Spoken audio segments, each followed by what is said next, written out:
तो hello guys and girls, कैसे हो आप सब। तो भाई डेडपूल एंड वुल्वरिन मूवी में बहुत सारे कैमियोज थे, जैसे कि क्रिस इवांस का कैमियो, हल्क का कैमियो और भी बहुत सारे। बट भाई जो सबसे ज़बरदस्त कैमियो था वो था क्रिस इवेंस का एज ह्यूमन टॉर्च। इस कैरेक्टर को डेडपूल एंड वुल्वरिन दोनों ही वर्ल्ड में मिलते हैं और इस कैरेक्टर का एंड भी बहुत ही ज़्यादा बुरा हो जाता है। बट एक सवाल मेरे मन में घूम रहा है कि ये कैरेक्टर वर्ल्ड में आया कैसे। इस बात को लेकर बहुत सारी थ्योरीज इंटरनेट पर चल रही हैं। आइए एक एक करके बात करते हैं उन थ्योरीज पर। तो चलिए वीडियो को शुरू करते हैं। तो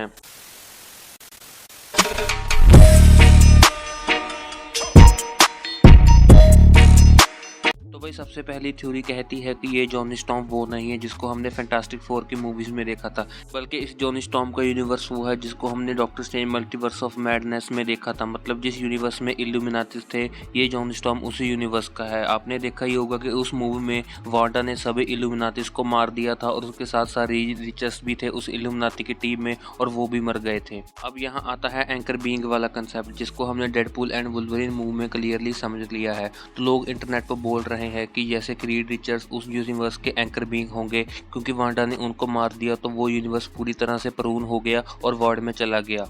और क्योंकि क्रिस एवंस वाला जो जॉनी स्टॉर्म है वो उसी रीड रिचर्ड्स की टीम का मेंबर है, तो वो भी वर्ल्ड में पहुंच गया होगा।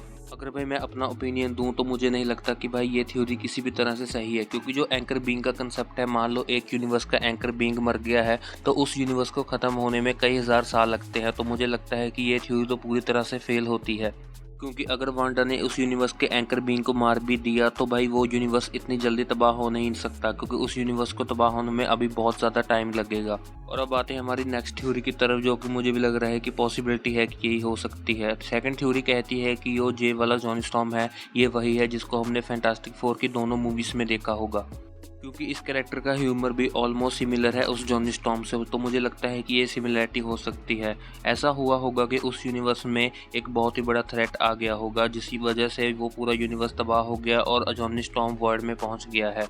और जिस थ्रेट ने उस पूरे यूनिवर्स को तबाह कर दिया है वो कोई ना कोई मल्टीवर्सल विलन ही होगा, क्योंकि उस फैंटास्टिक फोर ने बहुत सारे ग्रेट विलन्स का सामना किया है, जैसे कि डॉक्टर डूम और सिल्वर सर्फर। तो मुझे लगता है कि उनका सामना एक बहुत ही ज़्यादा तगड़े विलन से हुआ होगा, जिसकी वजह से उनका यूनिवर्स पूरी तरह से तबाह हो गया है। ये मल्टीवर्सल विलन कैंग भी हो सकता है, बट भाई अब कैंग की स्टोरी पूरी तरह से मार्वल वालों ने ख़त्म करने का सोच लिया है, तो मुझे लगता है कि वो विलन कैंग नहीं बल्कि कैसेंड्रा नोवा ही होगी। हाँ, ऐसा हुआ होगा कि कैसेंड्रा नोवा को उस यूनिवर्स से कुछ चाहिए होगा, जिसकी वजह से कैसेंड्रा नोवा ने उस यूनिवर्स को तबाह कर दिया।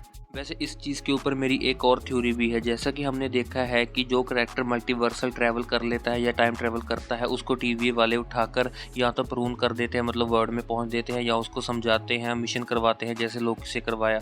अब ऐसा हुआ होगा कि रीड रिचर्ड्स के साथ मिलकर जॉनी स्टॉर्म ने कोई मल्टीवर्सल मिशन किया होगा जो कि फेल हुआ होगा या कंप्लीट हुआ होगा, जिसके चलते कोई अल्टरनेट टाइमलाइन निकल गई होगी और उसकी वजह से टीवी वालों ने जॉनी स्टॉर्म को वहां से उठा लिया।